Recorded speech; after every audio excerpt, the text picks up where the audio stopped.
Hey, welcome back to my YouTube channel. My name is Sophie and I'm the founder of Agnes London. If you're new to my channel, I upload new videos every week on sewing, sustainable living and DIY, upcycling, that kind of thing. And today's video is going to be a little bit different, but not that different because still going to be sewing. But today's video, I have got a mystery box of fabrics and I'm going to attempt to make something out of them. So my friend Callie has kindly sent me a box of dead stock fabrics that she's gotten from a factory. I am going to show you, well, I've opened it already, but I was going to do a bit of an unboxing. I have had a sneak peek and she did send me pictures beforehand, so I do kind of know what I'm getting. But yeah, I'm going to show you these fabrics and then make something out of them.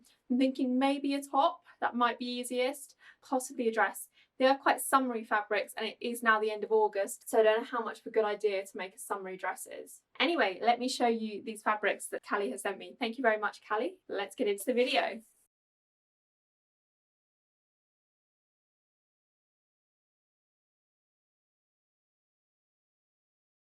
Got a nice stripy cotton. It's fairly thick, I'd say. And then got this gorgeous blue fabric, which that is so pretty, and that's also cotton. And then it's really light, oh, camera strap, hello. It's really lightweight cotton with yellow fabrics on it. There's literally like 5 meters of this. It's absolutely loads. So what I'd really like to do is make myself a big old floaty summer dress out of this, but I might leave that till another day.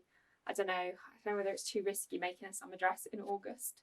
But I reckon this style of dress that I want to make will still be in next year, so I could still wear it then. And then got absolutely loads of this. So I think I'm going to make myself a nice sheared blouse out of this fabric. Again, there's tons, and this blouse style I'm thinking of doing, I don't need to make a pattern for, so it should be fairly straightforward. And if I shear the fabric up, it'll make it slightly less see-through, which is good because we don't want see-through tops. So I think that is what I'm going to make today out of this fabric. Hopefully I've got enough shearing elastic, otherwise I may need to film this in a two-parter.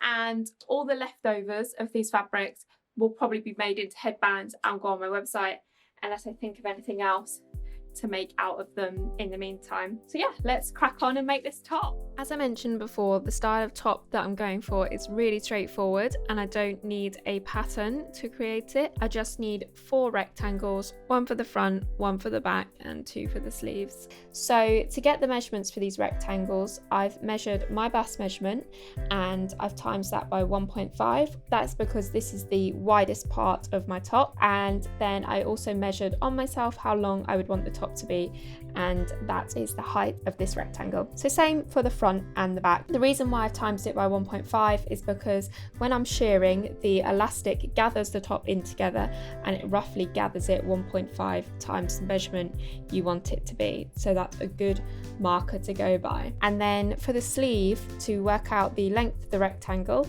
I have measured the widest part of my arm, again times that by 1.5, and that's the measurement I'm using. And then I've also measured how long I'd like the sleeve to be on myself as well, bearing in mind that it will shrink up a little bit with the gathering from the shearing elastic. To start with, I'm going to finish the edges of my fabric. This is much easier to do while the fabric is flat rather than doing it once I've started shearing.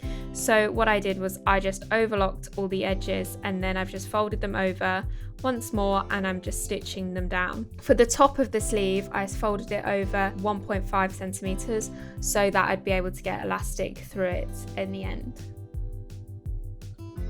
Okay, now to start shearing my fabric. So I've got some shearing elastic here and I'm just manually hand winding this onto my bobbin. It's important that you do it by hand so you don't stretch out the elastic. And then my bobbin's going in my bobbin case as normal, and then I'm just using normal thread in the top spool. This is the front at the moment, so I'm just starting 1 centimeter away from the edge and I'm just doing a straight line all the way along, and then I'm stopping, stitching down 1 centimeter, stopping and going back on myself. And I'm using my original lines to guide me to try and keep the rows of stitching as straight as possible next to each other. So as you can see, the fabric's gathering up as I'm going, and as I'm going along with my hands, I'm just opening it up because I don't want to stitch down any pleats. I want them to naturally gather up.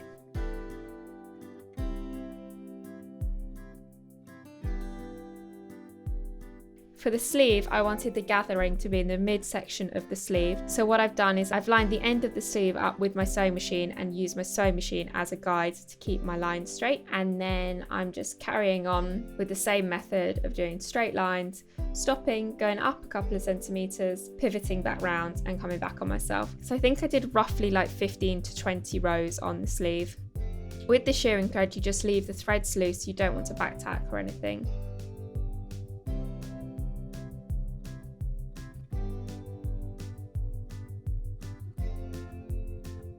So now I'm going to sew the sleeve up with just a normal straight stitch, and I'm going to try and catch those ends of shearing elastic in the seam to secure them.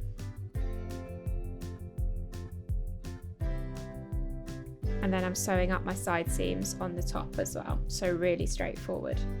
Once I've sewn up all my seams on my sleeve and on the sides of the top, I'm just going to overlock them quickly. This will just neaten them up and then make them a little bit more secure as well, and neaten up all those loose threads from the shearing. Okay, next up, to do the top of the sleeve. So I've measured a piece of elastic around my arm for how wide it needs to be, and I've just put a safety pin in the end, and I'm feeding this just through that channel at the top of the sleeve. And then I'm just doing a zigzag stitch quickly over the elastic just to secure the elastic together and smoothing that out.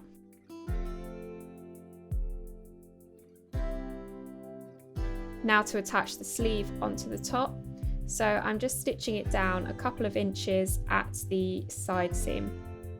So really straightforward, nothing technical here. And there we go, there's the top all done.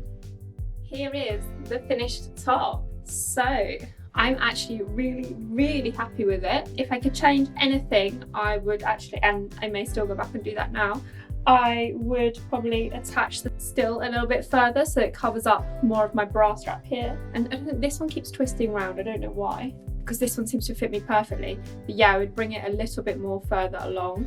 I think the back fit is absolutely fine. Next time I would maybe add more volume into the sleeve, because I was expecting a bit more of a puffed sleeve up here. Could just be like the delicate nature of this fabric that it naturally wants to fall down instead of stand up. I could also wear it off the shoulder as well if I wanted to. So I ended up using about 1.5 rolls of shearing elastic for this whole top. So for the sleeve sections, front and the back as well. So other than the fact that shearing takes a really long time, the pattern was really simple and the techniques were really simple. So it's probably quite a nice like beginner's top to start with. I think it's going to be a nice autumn top as well because it's quite close fitted to the body. It keeps you quite warm, and also I've got the sleeves. Thank you so much for watching this video. If you enjoyed it, please give me a thumbs up, leave me a comment to let me know what you thought. I'll be back next week with another video. Also, shout out to Callie. Thank you so much for the fabric. I absolutely love it and I'm really happy with this top. Thank you so much for watching. I will see you next week.